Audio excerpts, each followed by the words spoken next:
Правительство должно определить приоритеты развития республики, то, что может дать максимальный экономический эффект и улучшить жизнь и благосостояние жителей в ближайшие 3 года. Поддержка большинства депутатов. Правительство Ингушетии возглавил Константин Суриков. О первостепенных планах нового премьера расскажем в начале выпуска. На момент прибытия дом был охвачен огнем, особенно крыша и помещение кухни и спальни. 1 человек погиб, 1 получил различные ожоги. Пожар в Сунже. В чем причина трагедии и каковы последствия? В почтовой карточке с оригинальной маркой изображен главный корпус Ингушского государственного университета. В научной библиотеке ИНГУ состоялась торжественная церемония гашения почтовой карточки, выпущенной к 25-летию университета. Очень творческий человек, который всю свою жизнь достойно нес патриотическую линию. Абу Мальсагову сегодня исполнилось бы 82 года. Вспомним жизненный путь и научную деятельность ученого. Соперников было очень много, турнир был хороший. Результат у нас 2 первых и 1 второе. Изо всех сил 2 золота и 1 серебро. На чемпионате Европы ингушские пауэрлифтеры завоевали медали высшей пробы.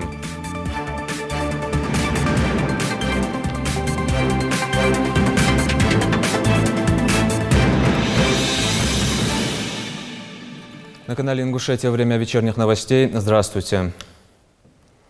Помощник-советник главы Ингушетии возглавил республиканское правительство. Кандидатуру Константина Сурикова на пост премьер-министра на согласование в Народное собрание внес руководитель субъекта Махмуд Али Калиматов. 27 депутатов парламента проголосовали «за». В ходе своего первого выступления в качестве председателя регионального Кабмина Суриков уделил особое внимание стратегии развития республики.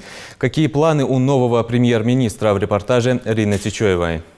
На 59-м неочередном заседании Народного собрания принимают участие 28 депутатов. Один из главных вопросов повестки дня – внесение на рассмотрение кандидатуры на пост председателя правительства Ингушетии. Открывает заседание спикер парламента Магомед Яндиев. От главы Республики Ингушетия в соответствии с пунктом 8 статьи 70 Конституции Республики Ингушетия направляем на согласование кандидатуру Сурикова Константина Юрьевича для назначения на должность председателя правительства Республики Ингушетия. Приложение на 2 листах. С уважением, глава Республики Ингушетия Калиматов Махмуд Али Макшарифович.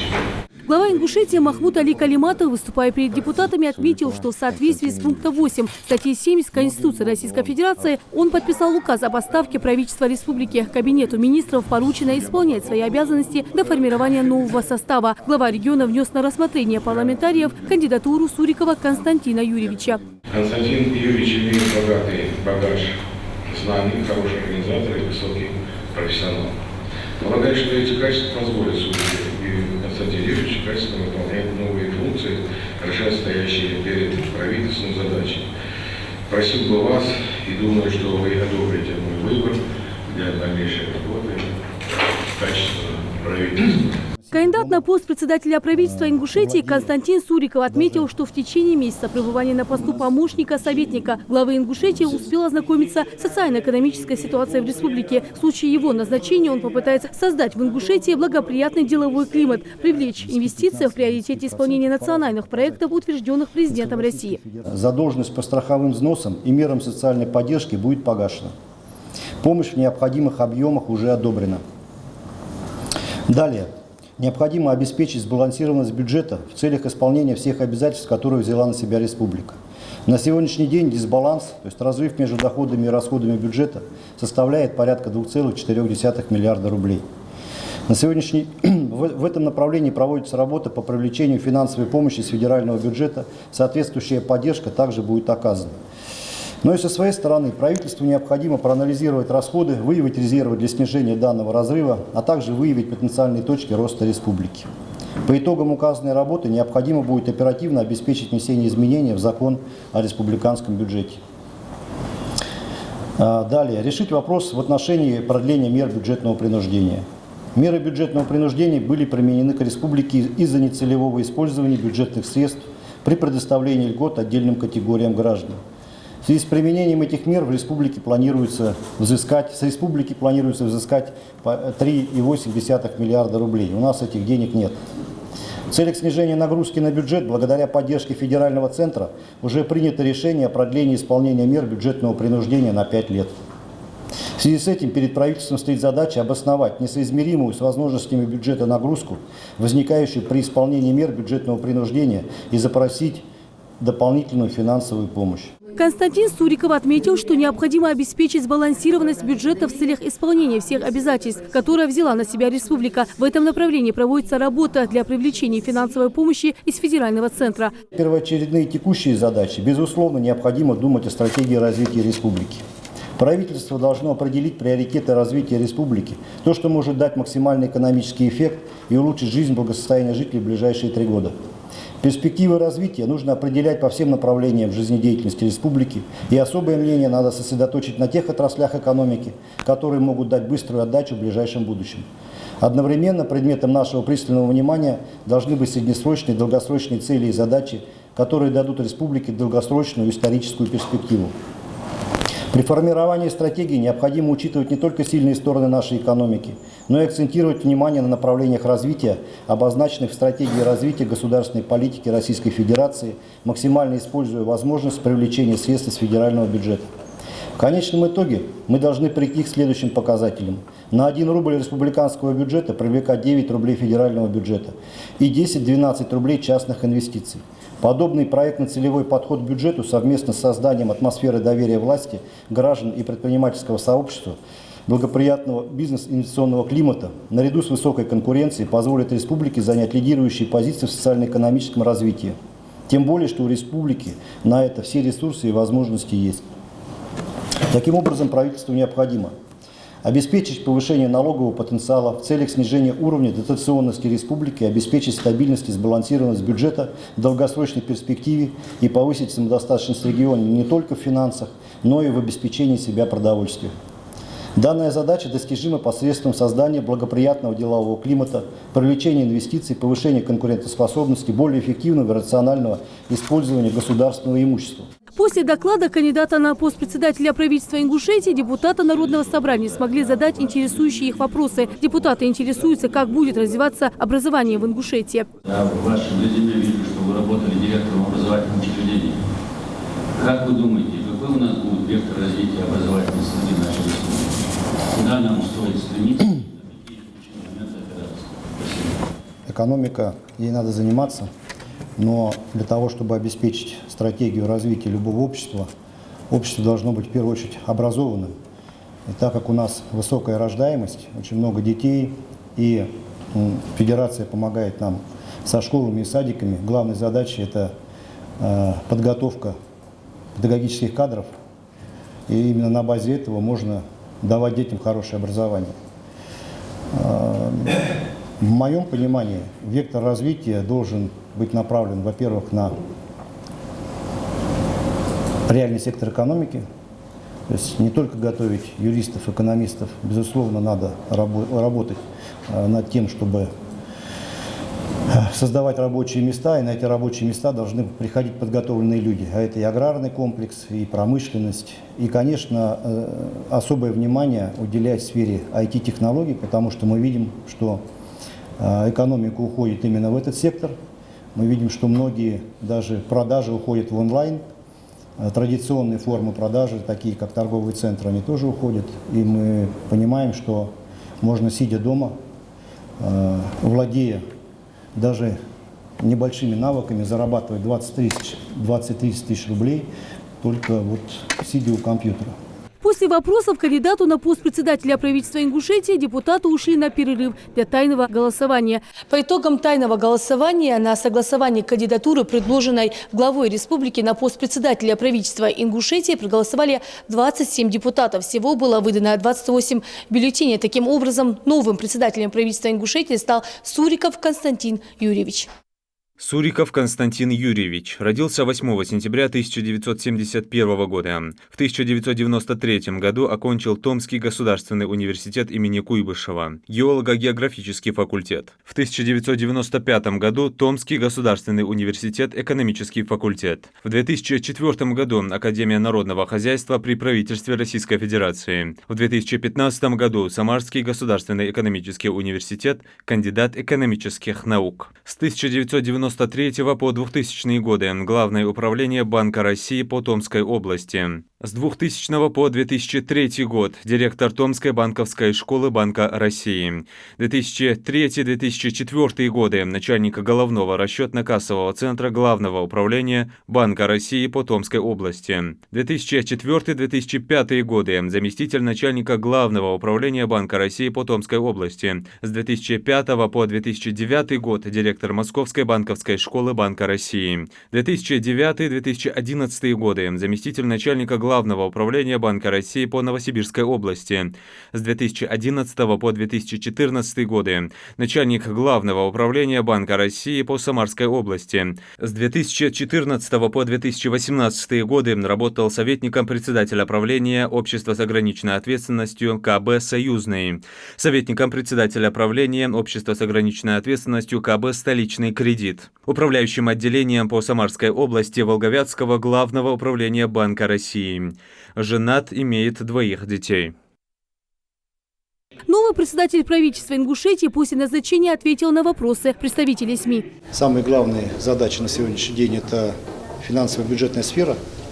У нас заканчивается год, в том числе бюджетный год. Нам нужно исполнять все социальные обязательства, которые мы на себя взяли. Сейчас идет работа с федеральным центром. Какие-то деньги уже выделены на покрытие страховых взносов, других обязательств. Но основная задача в течение 2-3 недель – это работа с федеральным центром по помощи из федерального бюджета. Новый председатель правительства отметил, что в числе приоритетных задач в регионе будет повышение качества жизни населения. Оно невозможно, если работа не будет идти по всем направлениям. Это образование, культура, здравоохранение и спорт. Ну а в ближайшее время в регионе будет сформирован новый кабинет министров, который начнет свою работу по новому курсу развития и созидания. Рина Цычоева, Асхаб Белакиев, Новости 24. Глава республики Махмуд Али Калиматов инициировал упразднение аппарата правительства и создание новой единой структуры. На встрече с членами Кабинета министров он обозначил ключевые задачи, стоящие перед правительством, и в частности перед новым премьером. Цитата. «Решение об активизации государственного управления принято в целях исключения дублирующих функций», сказал Калиматов. По его словам, аппарат правительства будет упразднен. И сегодня же глава Ингушетии Махмуд Али Калиматов своим указом утвердил новую структуру исполнительных органов государственной власти республики, о чем было объявлено в ходе представления нового кабинета министров Ингушетии. Первым вице-премьером назначен Михаил Илезов, который ранее занимал пост помощника советника главы региона. Также назначен постоянный представитель Ингушетии при президенте России, министр культуры и архивного дела и ряд других руководителей ведомств. О новых кадровых назначениях в следующем сюжете. В ходе совещания были озвучены новые назначенцы. Заместителем председателя правительства Республики Ингушетия назначен Тимур Фаттахов, опытный строитель, возглавляющий управление капитального строительства Центрального банка России. Постоянным представителем Республики Ингушетия при президенте Российской Федерации стал Мальсагов Магомед Башир. В должности министра здравоохранения утверждена Зарема Альянова. Министром культуры и архивного дела стал Тимур Зейтов.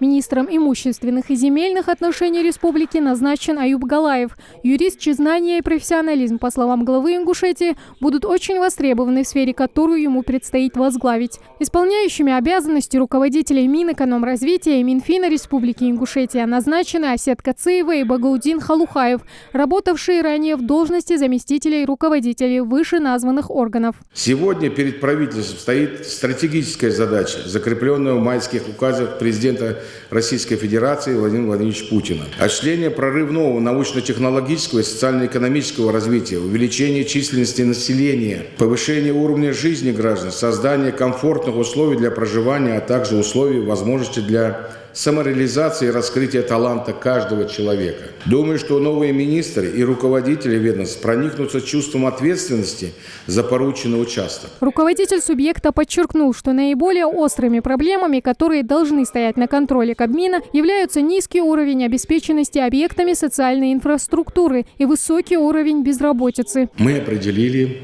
испытательный срок для всех, без исключения. Кому 4 месяца, кому 6. Я, как глава, не буду терпеть. И никакие дружеские, родственные не будут учитываться, если члены правительства не будут выполнять свои регламентные должностные обязанности. Все остальное давайте оставим для дома. У нас есть своя специфика, у нас есть свои обычаи и традиции, но все вопросы должны решаться только в соответствии с регламентом, должностным положением, федеральными законами, Конституцией Республики и нормативными актами Республики Ингушетия. Я желал бы, чтобы все восприняли это, и давайте поработаем для республики. Мы можем это сделать. Мы можем сделать процветающую республику. Все, что можем, принесите вот для нашей республики, для наших людей. Махмуд Али Калиматов отметил, что это лишь первые наиболее важные шаги, которые в своей работе должно сделать новое правительство. Тамара Хашагульгова, Хусейн Гагиев, Юсуп Ханиев, Магомед Дидигов. Новости 24. Глава Ингушетии Махмуд Али Калиматов сегодня принял участие в праздновании 25-летней годовщины со дня образования пограничного управления ФСБ России по республике. Руководитель субъекта посетил торжественное мероприятие, прошедшее на территории управления в городе Магаз. Поздравил ветеранов и сотрудников пограничной службы. Глава Ингушетии отметил готовность руководства республики сотрудничать и оказывать необходимое содействие представителям погранслужбы, а также вручил руководству управления памятный подарок – пейзаж горной Ингушетии, выполненный из рыбьей кожи местными мастерами. Руководство Республики Ингушетия и местные органы власти находятся в тесном контакте с пограничниками.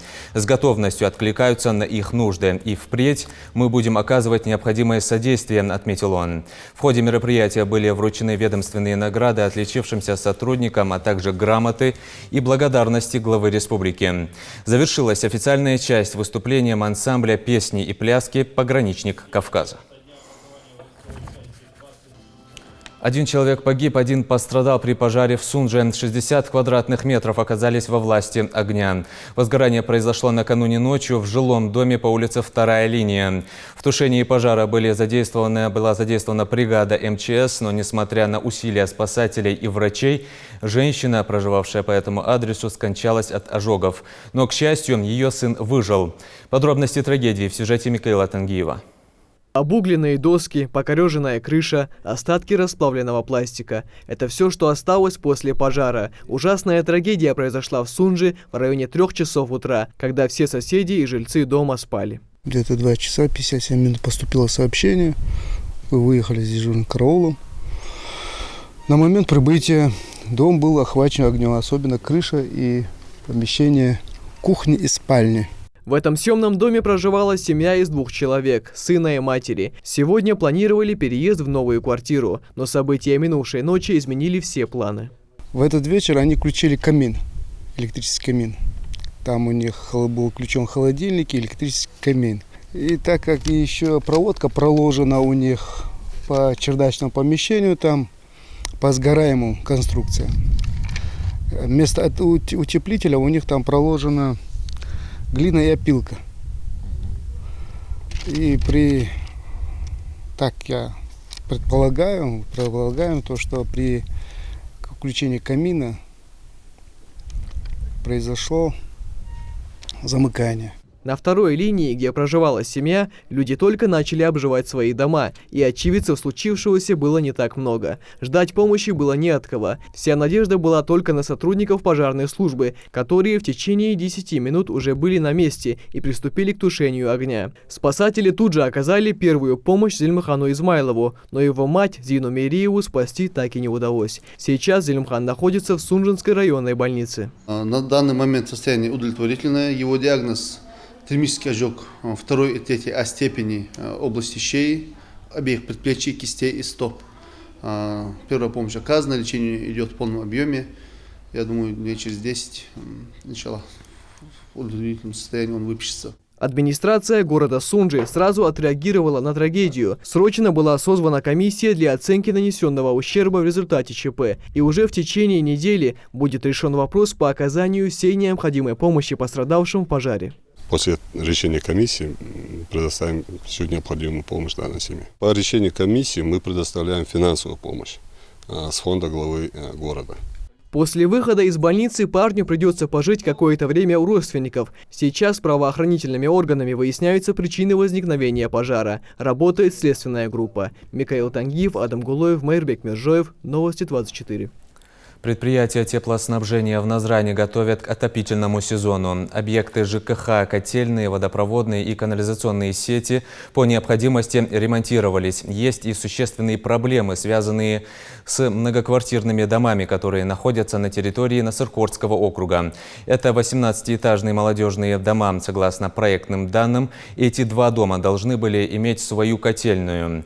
Но из-за ее отсутствия они были подключены к центральной котельной перинатального центра и тем самым создают проблемы. Как сообщили в мэрии по устному поручению главы республики Махмуд Али Калиматова, эту проблему будут решать специалисты из Ростова. Напомню, отопительный сезон в Ингушетии стартует 15 октября. На них по традиции отображают тех, кто особенно дорог и важен стране. Сегодня в научной библиотеке ИНГУ состоялась торжественная церемония гашения почтовой карточки, выпущенной к 25-летию Ингушского государственного университета. Процедура позволила увековечить в истории юбилейную дату, а почтовые карточки займут почетное место в коллекциях филателистов. Все подробности у Зелимхана Калоева. За четверть века университет прошел немалый путь и сегодня является научно-образовательным центром республики с развитой инфраструктурой. На почтовой карточке с оригинальной маркой изображен главный корпус Ингушского государственного университета, который стал одной из архитектурных достопримечательностей Магаса. Всего 3000 экземпляров. Карточка уже поступила в продажу в отделение Почты России.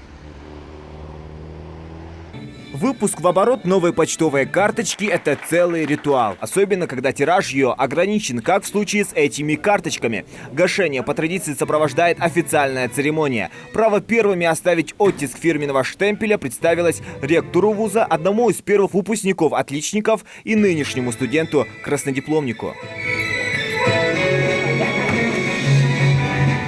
Для меня, если честно, было неожиданно, когда сказали, что я буду тоже сидеть с ректором, с гостями и поставлять печати, но все же, будучи уже выпускником 4-го курса, преподаватели меня подготовили к этому, и как бы волнения как такового и нету. Для меня это, как говорится, большая честь была находиться среди таких людей, которые достигли определенных высот. Хочется пожелать нашему университету плодотворной работы, всего самого лучшего и поздравить с юбилеем, конечно, для ЛДАК, для РБР. Самая важная деталь – специальный штемпель, которым производится гашение. На нем указан день и место первого выпуска в обращение почтовой карточки. Интересно, что штемпель будет годен только один день, и уже завтра сотрудники почты отправят его в историю, а если точнее, в музей. Случай действительно уникальный, он довольно редок.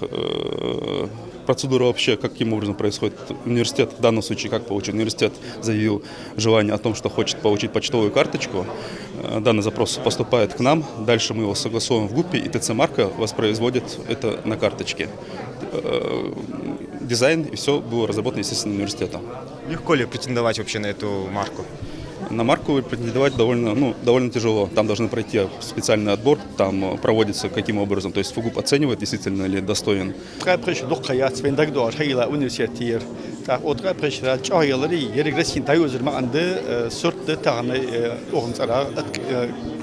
كارداو هنيالش كدرس يلعبوا ده درس يوز خل ما عنده سلوتشي دق صوت ده شون دكت بيونسيت شاين بيونسيت يوز يول بيونسيت دك نخ سبيتش أربعة سلوتشي تغن نهر عاشق نخ دي تعدر عندك در سخي إشعالجي بكتير بيونسيت ديش بالبغنخ. Выпуск этой карточки – один из символов особой роли и значимости для вуза и всей страны. Свидетелями исторического события для Ингушского госуниверситета стали и почетные гости. К собравшимся со словами благодарности обратился ректор вуза. Большое спасибо за ваш труд, за ваши усилия, благодаря которому университет превратился в один из ведущих образовательных центров округа. И особые слова благодарности дают нашим студентам, которые нас всегда гордились, процветание нашему университету. Это далеко не первая карточка, посвященная нашему региону. В 20-летию образования Ингушетии они уже выходили с изображением башенного замка Вовнушки и города воинской славы Малгобека, затем и с изображением герба Магаса. Чуть позже, когда вся республика праздновала столетие известного поэта Джамалдина Яндиева, в оборот выпустили еще одну почтовую марку с изображением ингушского классика. Для филателистов, коллекционеров почтовых карточек они представляют ценность, особенно первого гашения, тем более, если они выпущены ограниченным тиражом и посвящены знаменательной дате. С нами уже коллекционеры различных регионов России связались, таких как Рязань, Магадан, Саратов и многие другие, также Москва. И вот, я думаю, что в ближайшее время коллекционеры пришлют нам свои замечательные коллекции, фото, видео, где наша замечательная карточка будет тоже находиться. Данная карточка будет иметь более высокую ценность, я думаю, со временем. Для нас, для университета, это исторический момент, и, я думаю, он запечатлеется в памяти истории нашего вуза как один из таких, можно сказать, и прорывных моментов, потому что университет по праву заслужил такую честь выпуска карточки. В научной библиотеке ИНГУ уже сформирован свой золотой фонд документации, книги, статьи, хранилище целой истории вуза. Свое заслуженное место в этой выставке отныне займет и эта почтовая карточка. Подписал сегодня во время гашения почтовой карточки, эту карточку таким образом. Коллектив университета с добрыми пожеланиями, ректор. Ну, то есть, таким образом, и юбилей университета зафиксирован, и автограф ректора для истории. Потому что пройдет много времени, я надеюсь, что университет у нас будет существовать многие десятилетия. Вот это останется на память и такой вешкой важной, то есть 25-летие, свидетельством этого 25-летия, что оно было отмечено не только нашим университетом, но и Федеральной почтовой службой. Марки на карточках, как птицы мира, маленькие заметки о том, что, может быть, на другом конце континента есть неизвестный до ныне адресату город, который откроет для него новых людей, новую культуру, а в нашем случае и новый вуз. Гашением почтовой карточки мероприятия ко дню юбилея не заканчиваются. Дату создания Ингушский госуниверситет отпраздновал еще в мае, но торжества продолжатся до конца года. Важным событием для студентов, преподавателей и абитуриентов станет также открытие учебно-лабораторного корпуса естественно-научных специальностей и спорткомплекс с бассейном. Значимые объекты будут открыты до конца текущего года. В общем, в Магасе будет развернут целый студенческий городок. Зелимхан Калоев, Джамалей Тамасханов, Инал Аздоев. Новости 24. В Болгарии стартовал 7-дневный фестиваль «Презентация. Неделя Северного Кавказа». В программу включены российско-болгарский туристский инвестиционный форум, выступления ансамблей субъектов СКФО, бизнес-сессии, а также выставка изделий народных художественных промыслов. Ингушетия представила на выставке большое разнообразие видов отдыха, исторические туры, экологические маршруты, спортивные события и лечебный туризм. Особый интерес у посетителей стенда вызвала презентация всесезонного курорта Арымхи, где для комфортного пребывания туристов разработана занимательная развлекательная программа. Максимально удобное и компактное расположение объектов спорта, оздоровления и досуга. В Бургасе уже открылись фотовыставка и выставка изделий народно-художественных промыслов и сувенирной продукции. Основная задача фестиваля – увеличить внутренний и въездной туристический поток. Наставник, педагог, литературовед, человек, посвятивший развитию национальной литературы почти полвека. Абу Мальсагову сегодня исполнилось бы 82 года. Им собраны и выпущены в свет уникальные работы по ингушскому фольклору. Благодаря его труду сегодня есть полное представление обо всех писателях-ингушах, творивших с конца 18 столетия. За многие годы Мальсагов стал автором учебников хрестоматии по ингушской литературе. О жизненном пути и научной деятельности ученого репортаж Даны Плиевой. Начало литературной деятельности Абу Мальсагова относится к студенческим годам, когда он учился на историко-филологическом факультете Чечено-Ингушского государственного педагогического института. Уже тогда в периодической печати публиковались его рецензии, критические обзоры и литературоведческие статьи. Он внес весомый вклад в ингушскую литературу, также систематизировал и собрал все труды наших писателей. Ингушский Белинский, так по праву назвали единственного ингушского литературного критика, вспоминает Лейла Тамасханова, главный редактор журнала «Литературная Ингушетия». Мы можем заглянуть в эти источники и сказать, у нас столько писателей, они написали столько-то произведений, и они по своему содержанию носят вот такой характер. Это огромная информация. Причем он это сделал, начиная с конца XVIII века, начав с братьев Цискаровых, которые писали уже тогда в известных российских и грузинских печатных изданиях. Поэтому это колоссальнейший труд, колоссальнейшая работа профессиональная. Нам сегодня его неким заменить.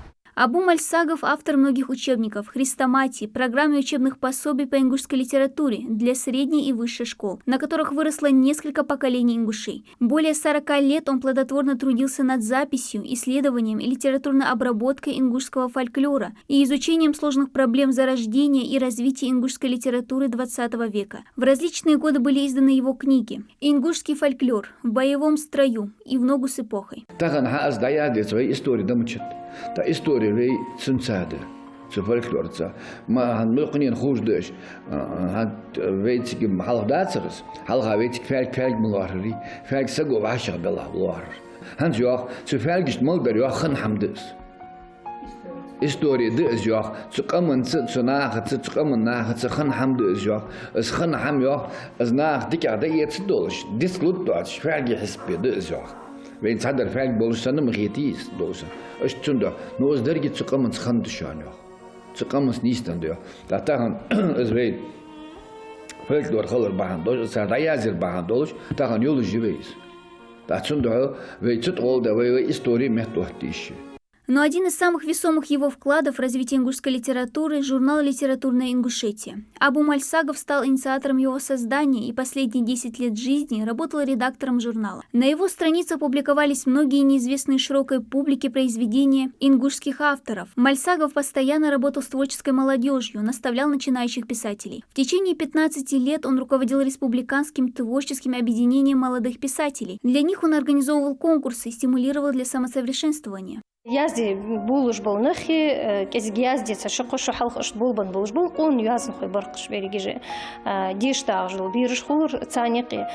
Чехки в Саиду Мальсагов обоз плив Махмад Саиду чак ахигр уж язди хош булуш был нах вайкамни гир гуч бахиртш. Мухли язди же булуш ши язди ждал хамдат вха сагк даху кулуар хатсавиш фхит даху огнаха ахитш асхам леш дялевш.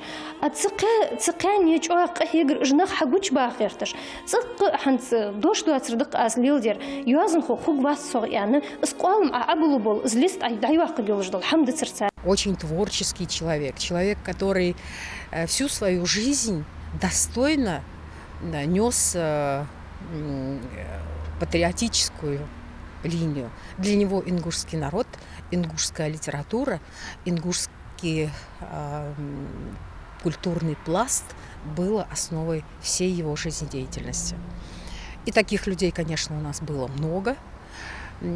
Каждый на своей линии. И поэтому мы должны о них помнить, знать и достойно проводить ту линию, которая была ими начата. И мать, и отец он сильно опекал, уважал. И нас тоже. Вот мы брат и сестра только у него. Абу Мальсагов умер в марте 2007-го на 70-м году жизни. Собранный им за долгие годы архив – бесценное национальное достояние ингушей, кладезь ингушской литературы и фольклора. Сегодня ему исполнилось бы 82 года. Дана Плиева, Новости 24. В Ингушетии индекс потребительских цен в августе по отношению к июлю составил 99,9%. На продовольственные товары в среднем он уменьшился на 0,52%. На непродовольственные товары увеличился на 0,2%. Также увеличился на 0,3% на услуги, оказываемые населению. В группе наблюдаемых видов продовольственных товаров в августе 2019 года подорожали фрукты и цитрусовые. В то же время подешевели овощи. Подорожали мясопродукты, окорочка куриные, говядина бескостная и колбаса вареная. Дешевле стали мясо индейки, куры, колбаса полукопченая. В рыбопродуктах увеличилась цена на сельдь, рыбные консервы и мороженую рыбу. Также отмечен рост цен на сливочное масло, жирный творог, йогурт и куриное яйцо. Стоимость минимального набора продуктов питания в среднем по республике в конце августа составила в расчете на месяц около 4000 рублей и уменьшилась по сравнению с предыдущим месяцем на 1,7%. Его уже давно нет с нами, но творчество и имя Ахмета Бокова будут жить еще не один десяток лет. Память известного и всенародно любимого писателя увековечена в Малгобеке. Там сегодня состоялась торжественная церемония открытия мемориальной доски, посвященная ингушскому прозаику и драматургу. Событие, приуроченное к 95-летию Ахмета Хамиевича. Сегодня мы открываем барельеф нашего писателя Бокова Ахмета Хамиевича. Малгобек, улица Асканова, дом номер 12, в котором жил несколько месяцев Ахмет Боков, всенародно известный прозаик и драматург, момент которого ждали все – открытие мемориальной доски, посвященной ингушскому писателю. Прикоснуться к великому человеку, вновь пройтись по улочкам, где когда-то, пусть и недолго, жил и работал мастер пера. Для всех присутствующих большая честь. Раяна Албагачуева пришла с ответственной миссией. Сегодня она ведущая на этой встрече. Не каждый день доводится быть свидетелем исторического события в масштабах региона. Для меня честь находиться здесь, и не каждый день предоставится такая возможность. Мне очень нравится творчество Ахмеда Хамиевича Бокова. Я читала такие произведения, как «Свинцовые дожди» и «Сыновья Беки». Мне они понравились, потому что там отражена жизнь нашего народа, и мне очень понравилось находиться здесь. Здесь мои одноклассники, и нам очень приятно было здесь. Почтить память и вспомнить известного ингушского писателя собрались представители администрации, интеллигенция города, молодежные организации и школьники. Для каждого пришедшего эта встреча имеет огромное значение. Ахмеду Бокову было присвоено почетное звание гражданин. Почетное звание гражданин города Малгобек. Это тоже, конечно, имело для нас очень большое значение. И сегодня здесь он некоторое время проживал на территории нашего города, вот в этом доме. И сегодня, конечно, многие люди, которые будут приходить и смотреть, будут знать, что в этом доме, на территории нашего прекрасного города, города воинской славы, когда-то проживал и выдающийся ингушский писатель. Ахмет Боков – человек с огромной любовью, воспевавший в своих произведениях родной край, его прошлое и настоящее. В его творениях живет правда жизни. Мадина Барахоева родилась и долгое время жила в Казахстане. Во многом о Северном Кавказе, о своих соплеменниках она узнала именно из произведений Бокова. Литературы мало было связано с нашим народом или связано с ингушским народом, и информации мало было. Но мы эти книги передавали, нам привозили с Кавказа. Мы читали очень много, берегли эти книги, потому что в библиотеке как таковой не было и мало говорили об этом. А вот именно сегодняшним периодом мы гордимся даже то, что мы живем то время, когда это писатели пропагандируются, его читает очень много, молодежь читает. «Багровые зори», «Сыновья Беки», «Трудный путь». Романы и повести писателя знакомы каждому с детства. Литература, впитанная, если не с молоком матери, то точно со школьной или университетской скамьи. Выпускник факультета ингушского языка и литературы, русского языка и литературы, Часер Велчхана, 79-й год, окончил я ВУЗ. Мне довелось неоднократно присутствовать на творческих встречах с нашими студентами, которые проводил Ахмет Боков. Все студенты были без ума от его произведений. Ахмеда Бокова нет среди нас вот уже 13 лет. Но имя народного писателя давно уже стало бессмертным. Его любят и чтят благородные потомки. Как говорится, человек жив до тех пор, пока жива память о нем. И открытие мемориальной доски в его честь – прекрасное тому доказательство. Тамара Хашагульгова, Магомед Белакиев, Новости 24.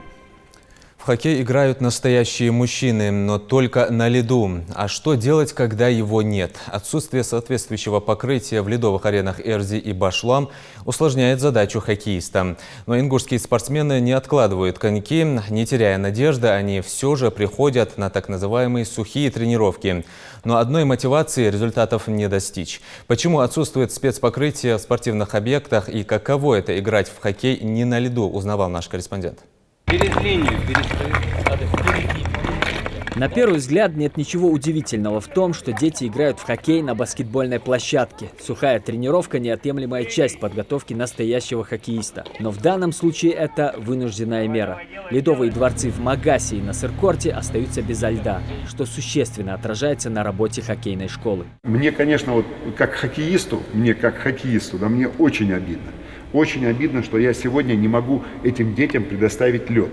Предоставить лед, чтобы они могли полноценно тренироваться на льду сегодня. В Министерстве спорта знают о проблеме хоккеистов. Решить ее пока не получается. Все упирается в финансирование. Но при этом заверяют, что в ближайшее время в обеих ледовых аренах появится лед. Причина отсутствия катка составляет отсутствие финансирования. Но на сегодняшний день уже заключен договор на приобретение фильтров, картриджей и масла. И вот в ближайшее время, после доставки того необходимого инвентаря, каток будет запущен. Несмотря на трудности, Республиканский хоккейный центр продолжает свою работу без выходных. Развитие хоккея в Ингушетии – давняя мечта Исы Цичоева. Он вернулся из Белоруссии на родину в 2013 году, имея за плечами 30-летний стаж работы в системе хоккейных школ, и сразу принялся за его развитие в Ингушетии. Несмотря на короткий период работы, наши юные спортсмены уже отметились победой на всероссийском турнире по хоккею «Кубок Рагульна» в 2017 году, становились призерами соревнований в Краснодаре, финалистами турнира на Кубок главы Ингушетии и участниками чемпионата России по хоккею с шайбой в ЮФО и СКФО. Уходит здесь от соперника Мальсагов, набирает ход. 1 на 1, Мальсагов, бросок в дальнюю девятку, 8-2. Магомед Мальсагов становится автором заброшенной шайбы. Отлично все сделал хоккеист Магаса. Сейчас ребята готовятся к новому хоккейному сезону, но отсутствующий лед серьезно мешает планам тренерского состава и выбивает спортсменов из графика подготовки. Мы работаем над физикой ОФП, отрабатываем упражнения. Все, что делается на ОФП, потихонечку переходит на лед. В данный момент это ребята у нас с Корца и несколько детишек наших местных. Но они новенькие все, как говорится, 10, 12, 13, даже 14 год и 15 год есть ребятишки. Вот работаем над физикой, над упражнениями, чтобы они понимали смысл, для чего они ходят. Индикатором успеха работы Республиканского хоккейного центра можно считать и то, что 5 воспитанников ингушской школы переехали в Краснодар, заключив контракты с местным клубом, а 1 отправился в школу Олимпийского резерва города Санкт-Петербург, которая выпустила десятки поколений хоккеистов. Наши ребята поехали в Краснодарский край, Северские волки, там есть клуб такой. У них там интернат, и наши ребятишки туда поехали, и, между прочим, уже даже есть у них результаты свои, так как они у нас здесь набрались опыта, и там у них, соответственно, еще больше будет опыт, так как там игровых моментов у них больше. И вот наши дети сейчас перешли туда, в эти их клубы, и играют там, за Краснодар. Успех, конечно, в любом случае, уже понятно, что это дети с Ингушетии. Это уже есть результаты как бы для нас, для Ингушетии и для нашей школы. Сухая тренировка и лед. Надо совмещать. Но так как в данный момент у нас нет льда, получается, что мы месяц просто делаем сухие тренировки. И детям, конечно, интерес пропадает. Помимо отсутствующего льда, есть еще один вопрос, который волнует тренерский штаб школы. В ледовой арене Башлам есть специальный зал для сухих тренировок, но его почему-то отдали боксерам. Непостижимые вещи, честно говоря. Дело в том, что мы хоккеисты, да, это хоккейная ледовая арена для хоккеистов сделана, да. У нас нет зала, где заниматься. У нас забрали зал, отдали боксерам. Но мы где должны заниматься? Мы в дождливую погоду где должны заниматься? В сырую погоду где должны дети заниматься? Вот этого я не знаю. Просто я хотел бы, чтобы нам его вернули. Дети и тренеры не теряют энтузиазма и продолжают приходить на сухие тренировки, оттачивая мастерство владения клюшкой и контроля шайбы. Но это не имеет большого смысла, если не практиковать на льду. Тренируемся уже 1,5 месяца. Базу уже заложили, делали все на земле. Льда не хватает очень. Уже должны хотя бы полмесяца назад выйти на лед. Ребята жаждут. Так и я жажду на лед выйти уже не могу, конечно. Приглашали вот именно мою команду уже на турниры, но без льда мы сейчас не можем просто взять, собраться и поехать. Во всем мире хоккейный сезон начался в середине августа и уже набрал серьезные обороты. Догнать их можно, но чтобы это получилось, мы должны катиться по льду, а не идти по резиновому покрытию. Амир Цычоев, Адам Далаков, Новости 24. За летние каникулы почти 14 тысяч детей приняли участие в уроках по защите персональных данных в СКФО. Роскомнадзор активно проводит обучающие мероприятия с несовершеннолетними в рамках реализации стратегии информационно-публичной деятельности в области защиты прав субъектов персональных данных на период до 2020 года. За 3 месяца летних каникул управлениями Роскомнадзора по СКФО проведено 64 обучающих мероприятия. В них приняли участие более 13 тысяч подростков. Лекции проходили на базах летних лагерей оздоровительных, дневного пребывания, центров дополнительного образования. Роскомнадзор ведет активную деятельность на формирование культуры ответственного отношения граждан к своим персональным данным. Вид спорта неравной весовой категории, где противник гораздо тяжелее. Виртуозно выполнив упражнения со штанга на чемпионате Европы, ингушские пауэрлифтеры вернулись на родину с комплектом медалей в высшие пробы. Мощная мотивация, изнурительные тренировки и воля к победе позволили нашим богатырям стать самыми сильными на европейском уровне. С чемпионами встретился наш корреспондент Муса Измайлов. Башир Джаутханов сумел впечатлить судей на чемпионате Европы в Москве. И это несмотря на то, что у него была тяжелая травма. Но сильный духом и телом атлет преодолел боль и трудности. Завоевал 2 золотые и 1 серебряную медали. Соперников было очень много, турнир был хороший. Результат у нас 2 первых и 1 второе. Кубок Европы проходил в Москве, в фитнес-клубе Крокус-Сити. Сам ты сколько поднял? Сам жим лежа результат 140 кг, становая тяга 165 и приседания 140 кг. Упорные тренировки, воля к победе и огонь в глазах, составляющие успеха любого спортсмена. Эти качества отличают и Магомеда Хадзиева. В этом зале, который открылся совсем недавно, он младше всех, но уже чемпион Европы. Последний чемпионат Европы в Питере. Результат еще первый раз 2 бори, 3 бори. Становой 170, жимми 100 и приседания 135. Физическое состояние подготовки нормальное, готовить дикту, тунгу русами тренер сур русский, цара, грамотно готовить, тунгу кира козма тренировки, травму шамаешь угадать. А ты кеш жуа турнир мала результат обязан был жуать. Чемпионат мира есть, в декабре результат 3 бори, стану 200, жимми 120, приседи 160, ваш это сделал. Мало метик обязан был жуать. Первый. У нас зал молодой, только открылся. Уже есть результаты хорошие. Дал Эндели в дальнейшем еще будут хорошие результаты. Желающих заниматься пауэрлифтингом много? Очень много. Очень много. Есть хорошие перспективные ребята, очень хорошие. Я думаю, год-два они хорошие результаты покажут. В Ингушетии пауэрлифтинг зародился сравнительно недавно, и интерес к нему проявляют с каждым годом все больше молодых людей. Турниры по этому виду спорта в регионе собирают немалую аудиторию. Пауэрлифтинг базируется на 3 упражнениях – жим лежа, становая тяга и присед. В соревнованиях побеждает тот, кто поднимает самый большой по сумме упражнений вес. Стимул есть, физические возможности на высоте. Наши ребята оказались в числе первых в Европе, но порой им не хватает материальных средств на полноценные сборы, да и для участия в турнирах. Но для спортсменов с огромным желанием это не преграда. Успехи тому доказательства. В начале года, в марте, мы открыли этот зал с помощью людей, спонсорской помощью. Получилось нам, как вы видите, создать этот зал, заставить ребят приходить сюда, тренироваться. Потом уже в нашем зале начали тренироваться ребята, которые поехали на соревнования чемпионата России, которые взяли первые места. Потом отсюда уже выехали на чемпионат Европы, который приняли, тоже взяли первые места, призовые места. Популярность пауэрлифтинга среди молодежи с каждым годом набирает обороты. Желающих заниматься этим видом спорта хоть отбавляй. Ну а нам остается пожелать силачам удачи, много ярких побед, ну а самое главное – обходиться без травм. Мусай Измайлов, Леонид Киев, Новости 24.